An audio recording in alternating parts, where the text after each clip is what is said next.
schon krass, dass Andi abhaut, oder? Ich lass dich nicht gehen, Andi Fritsche. Das kann ich nicht. Ich lieb dich doch so. Leonhard, du und ich, wir drei wissen, dass nicht du, sondern Adrian Degenhardt Leonhards Vater ist. Aber was ist mit Jana? Elisabeth, du hast es doch vorhin selbst gesehen. Die Wahrheit kommt immer raus. Na Gott, was Leonhard über Degenhardt herausgefunden hat.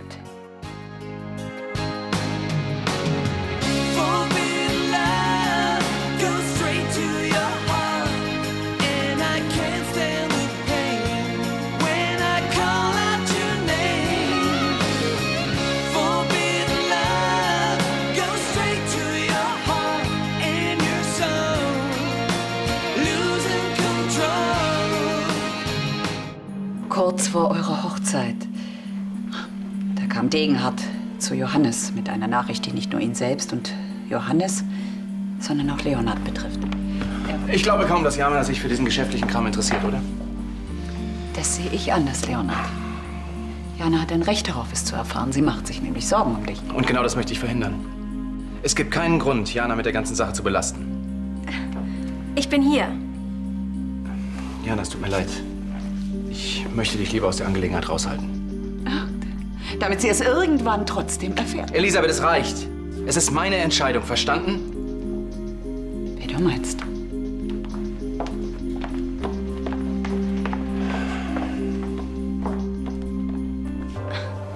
Egal was es ist, ich werde es verkraften. Nein. Dann nicht. Ich bin oben bei Sarah.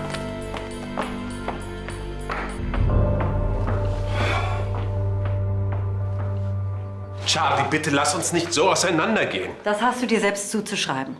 Du und deine saubere Familie. Aber du weißt jetzt, was du zu tun hast, sonst werde ich das nämlich für dich übernehmen. Frau Schneider, ich kann Ihnen nur dringend raten, Ihre haltlosen Anschuldigungen für sich zu behalten. Bringen Sie mich sonst auch schuldlos ins Gefängnis, so wie Sie es mit Degenhardt gemacht haben? Charlie, bitte. Du weißt genau, was ich von Degenhardt halte. Deswegen kann ich es aber noch lange nicht tolerieren, dass ihr diesem Mann eine Fahrerflucht anhängt, indem dein feiner Herr Sohn falsche Spuren legt. Vorsicht, Frau Schneider, sonst wird der feine Herr Sohn ungemütlich. Es war Natalie, die den Unfall vertuscht hat, nicht ich. Natalie hat mich angefahren, ja, das steht außer Zweifel. Aber Sie wollten den Skandal vermeiden und haben deshalb Ihrem ärgsten Konkurrenten die Schuld in die Schuhe geschoben. Und die ganze Familie hat mitgespielt. Ich weiß wirklich nicht, wie Sie darauf kommen, zumal Natalie sämtliche Schuld auf sich genommen hat. Ja, und Sie werden das jetzt richtigstellen. Sonst gehe ich damit zur Staatsanwaltschaft. Für den Fall kann ich Ihnen nur raten, schon mal des Schneiders zu verkaufen. Sie werden den Erlös dringend brauchen, wenn ich nach der Verleumdungsklage mit Ihnen fertig bin. Ansgar, bitte. Das Risiko nehme ich in Kauf. Ich werde auf jeden Fall nicht zusehen, wie Natalie geopfert wird, damit die Familie den Schein wahren kann. Dass ich mich so in dir getäuscht habe.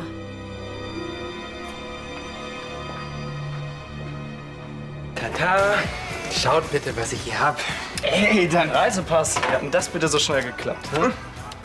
Ja, normalerweise dauert sowas Wochen. Ja, dann kann's doch gleich losgehen, oder? Was? Jetzt schon? Ich dachte, das dauert noch ein bisschen. Hast du ein Problem damit? Nein. Die können nur platzen vor Neid. Die Panamerikaner, das ist schon cool. Dein Traum. Ja. Das wird garantiert die coolste Zeit in meinem ganzen Leben.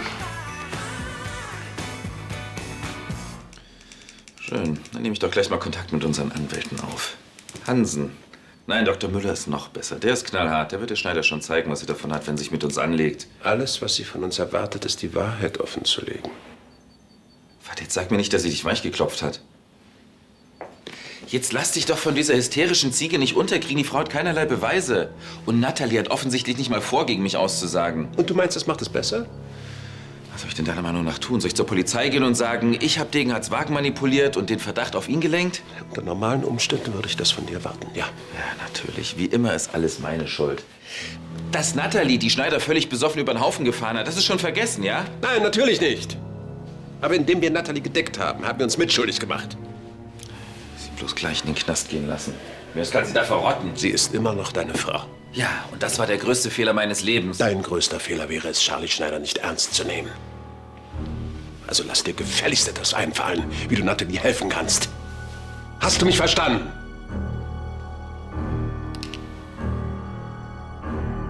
Ich bin zu weit gegangen. Es ist nicht meine Aufgabe, Jana über dich und Degenhardt aufzuklären. Aber du solltest die Augen nicht davor verschließen.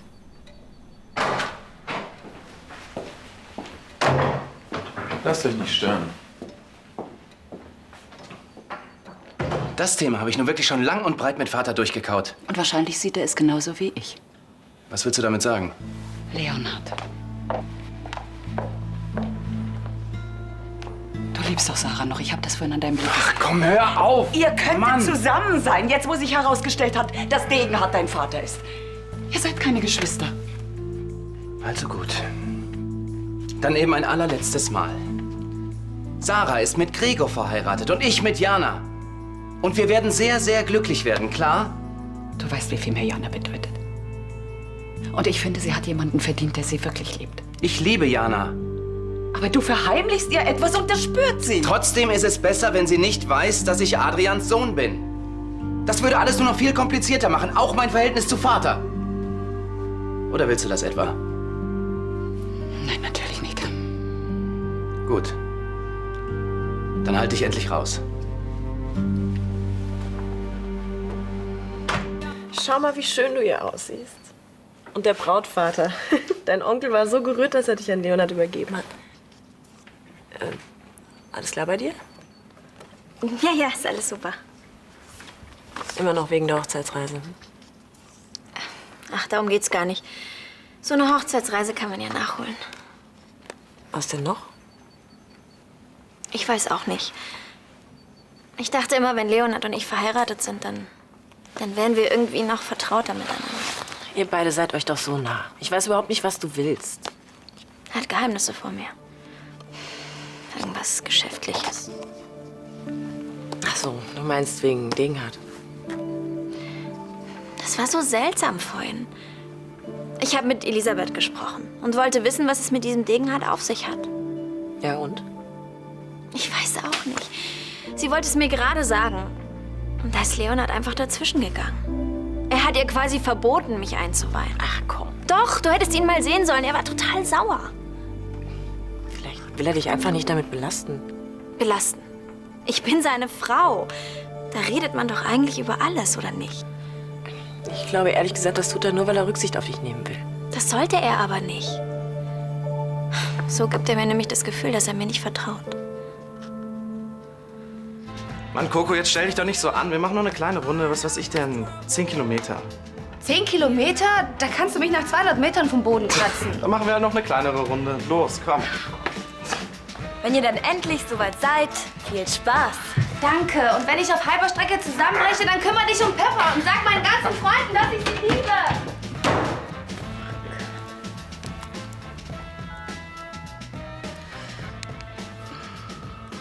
Degenhardt, Ja, Olivia Schneider hier. Ich wollte nur mal hören, wie es aussieht. wie was aussieht. Ja, das Ultraschallbild. Haben Sie mir eins besorgt? Jetzt hören Sie mal gut zu. Ich habe im Moment wirklich andere Probleme. Ja, aber ich brauche das Bild. Ansgar will einen Beweis für die Schwangerschaft. Und wenn ich ihm das Bild nicht liefere, dann wird er misstrauisch. Das wäre nicht in meinem Sinne. Gut, ich kümmere mich drum. Danke. Okay, ich melde mich dann. Na?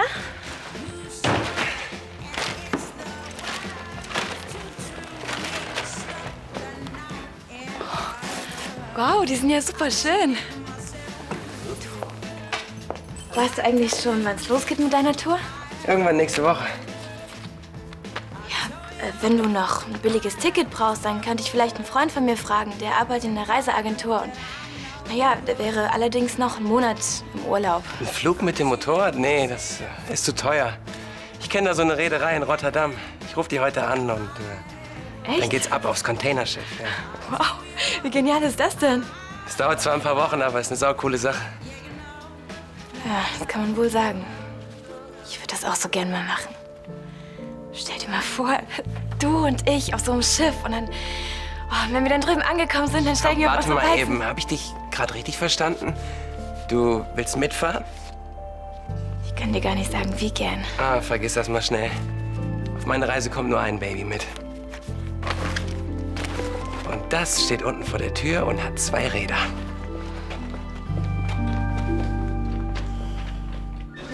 Die Lahnsteins werden nichts unternehmen, das ist klar. Deshalb muss ich Natalie noch mal ins Gewissen reden. Versuchen kannst du es ja. Ich brauche deine Unterstützung, Lars. Wir müssen etwas gegen diese Ungerechtigkeit tun.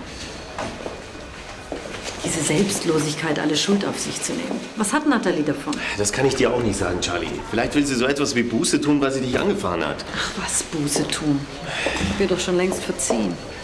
Wir müssen sie dazu bringen, dass sie die Wahrheit sagt. Sie hat Degenhardts Wagen nicht manipuliert. Fahrerflucht hat sie trotzdem begangen. Und das muss strafrechtlich geahndet werden. Würden Sie dann bitte hier noch unterschreiben? Und für Sie noch alles Gute, der Finanzstein. Danke. Natalie. Hallo. Und euch danke ich auch. Wofür? Naja, für die Kaution, die ihr für mich gestellt habt. Eine Kaution? Da liegt ein Missverständnis vor. Ja, wir sind nur gekommen, um noch mal mit Ihnen zu reden. Dann habt ihr gar nicht... Aber wer hat die Kaution dann bezahlt? Tja.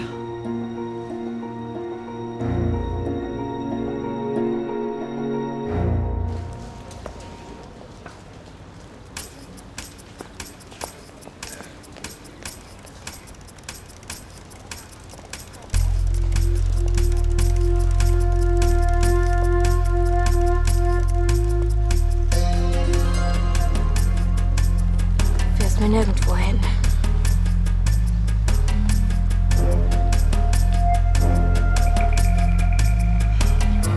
Frag mich nicht, warum. Aber ich bin nicht mehr überrascht.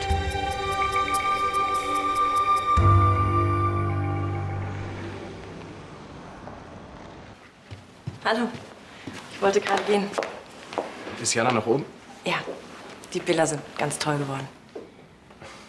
Dann sollte ich sie mir vielleicht mal anschauen. Mach das. Du und Jana vor dem Traualtar. Das perfekte Bild. Tja, dann. Ach, da gibt's noch etwas, über das ich gerne mit dir reden möchte. Jana hat mir von dem Zwischenfall mit Elisabeth erzählt. Sie ist ziemlich traurig darüber, dass du sie nicht einbeziehen wolltest. Ja, ich weiß. Ihr seid doch jetzt verheiratet. Jana ist deine Frau. Also, warum lässt du sie nicht daran teilhaben, wenn es Probleme mit diesem Ding Weil hat? ich nicht darüber reden will, deshalb. Gut. Deine Entscheidung. Aber ich kann dir nur raten, offen zu Jana zu sein. Sonst denkt sie nämlich noch, dass da irgendwas zwischen euch nicht stimmt.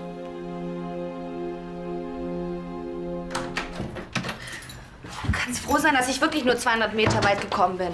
So war wenigstens jemand in der Nähe, der dich von diesem Mordversuch abhalten konnte.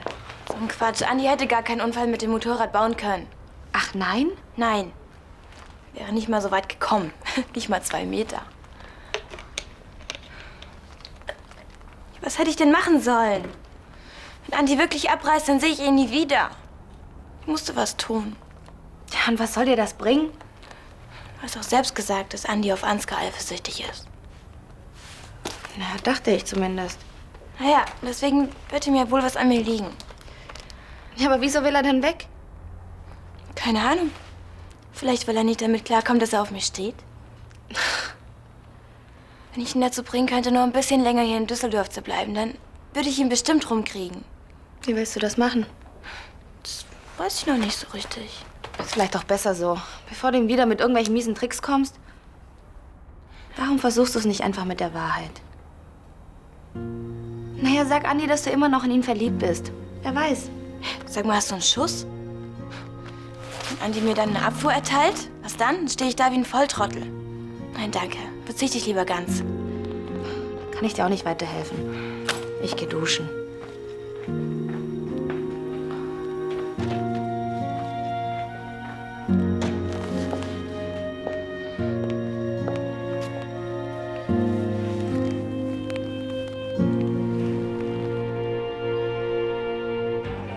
Natürlich kannst du mit meiner Hilfe rechnen.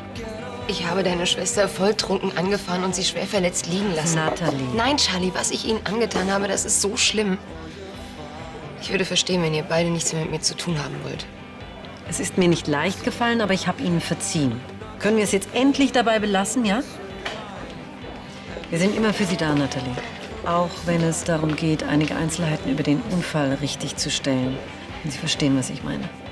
Mir wäre es am liebsten, ich könnte meine gerechte Strafe absitzen. Trotzdem würde mich interessieren, wer die Kaution bezahlt hat und was derjenige damit bezwecken will. Ihr Mann vermutlich. Und das ist auch das Mindeste, nachdem Sie den Kopf für ihn hingehalten haben. Ansgar, find's wirklich leid, von ihm rumgeschubst zu werden.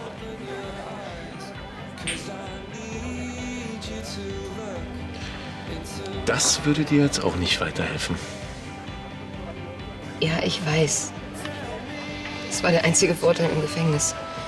Hätte man gar keine andere Wahl, als trocken zu bleiben. Aber ich muss das auch irgendwie hier draußen schaffen. Egal wie.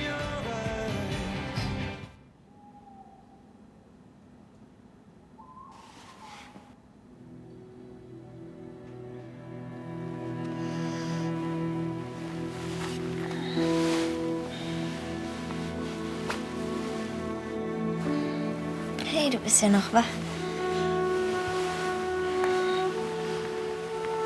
Was ist? Kannst du nicht schlafen? Was ist denn mit dir? Jana, wenn ich dir irgendwie das Gefühl gegeben haben sollte, dich auszuschließen, dann tut mir das wirklich sehr leid.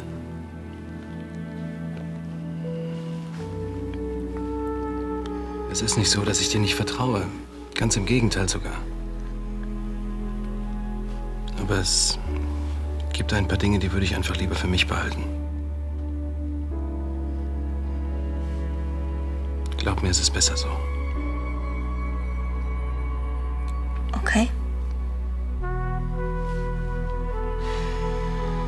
Weißt du was?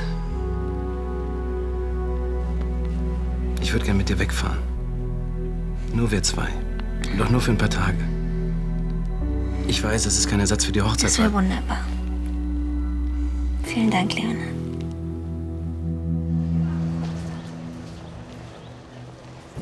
Lars und ich haben gestern noch lange zusammengesessen und gequatscht.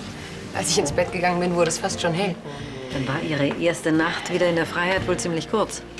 Das schon, aber dafür ist mir dank Lars einiges klar geworden, was mich und mein Leben betrifft. Darauf bist du schon selbst gekommen. Ja, aber ich wollte es vorher nicht wahrhaben, warum ich zum Alkohol greife. Es ist mir einfach alles viel zu viel geworden. Dass ich nach der Fehlgeburt keine Kinder mehr bekommen konnte, dann die Schuldgefühle wegen Hannes Tod, dazu noch mein schlechtes Gewissen wegen der Fahrerflucht. Jetzt fangen Sie nicht wieder damit an, Natalie. Charlie, es ging mir wirklich schlecht, das müssen Sie mir glauben. Ja, das glaube ich Ihnen. Das ist auch der Grund, weshalb ich Ihnen alles nachsehe. Also streichen Sie mich bitte von Ihrer Problemliste, ja? Ich versuch's. Versuchen reicht nicht. Wenn Sie diese alten Geschichten weiterhin mit sich rumschleppen, dann haben Sie ja gar keine Chance, nach vorne zu schauen, in die Zukunft. Lars und ich möchten Ihnen gerne dabei helfen. Also bevor mir jetzt auch noch die Tränen kommen, bestellen wir doch lieber mal.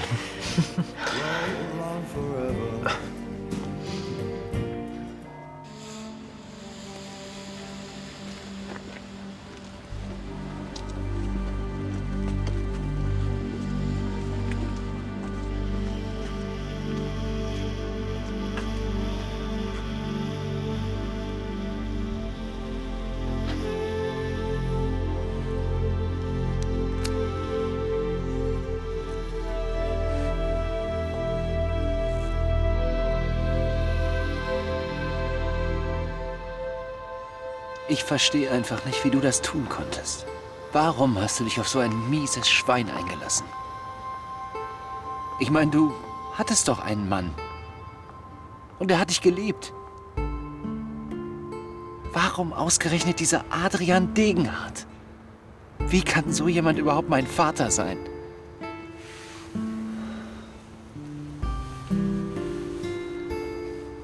Mein ganzes Leben ist eine einzige Lüge. Dabei war es gerade dabei, gut zu werden. Ich war fast glücklich.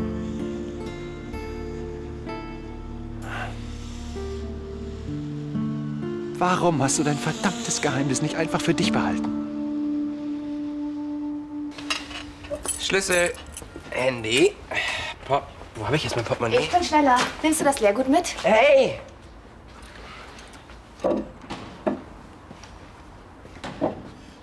Was ist das denn?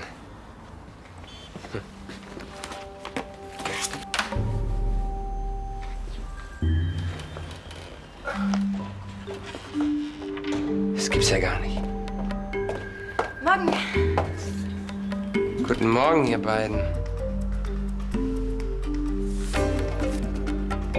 Bist du schwanger? Weißt du, wer mich kürzlich angerufen hat? Nein. Oliver. Unser Neffe? Was macht denn der so? Ich habe lange nichts mehr von ihm gehört. Ja, du weißt doch, der Junge ist seit Jahren auf dem Kreuzfahrtschiff. Entschuldigt mich ganz kurz.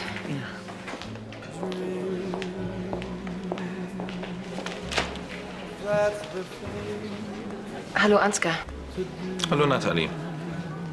Da du überhaupt nicht verwundert bist, mich zu sehen, gehe ich mal davon aus, dass du die Kaution für mich bezahlt hast. Ja, wer denn sonst? Degen hat sicherlich nicht. Dann muss ich mich wohl bei dir bedanken. Bei mir musst du dich nicht bedanken. Ich hätte dich gern weiter hinter Schloss und Riegel gesehen. Aber warum? Damit die alte Schneider endlich Ruhe gibt und du natürlich auch. Ich habe dich allerdings nicht daraus geholt, um wieder dein Gejammer anzuhören. Das möchte ich dir natürlich ersparen. Ich dachte nur, wir könnten uns noch mal unterhalten. Ich weiß, dass unsere Ehe nicht mehr zu retten ist. Aber kannst du dir nicht vorstellen, dass wir in Zukunft eine Ebene finden, auf der wir gemeinsam normal miteinander umgehen können? Wie stellst du dir das denn vor? Wir beide beim Kaffeekränzchen bei deinem Suchtberater? Das wäre zumindest der erste Schritt für einen Neuanfang. Ich würde sagen, das vergessen wir mal ganz schnell wieder. Zumal ich ohnehin gerade einen Neuanfang habe. Aha. Ja, das glaubst du oder nicht? Ich werde wieder Vater. Olivia erwartet ein Kind. Von mir.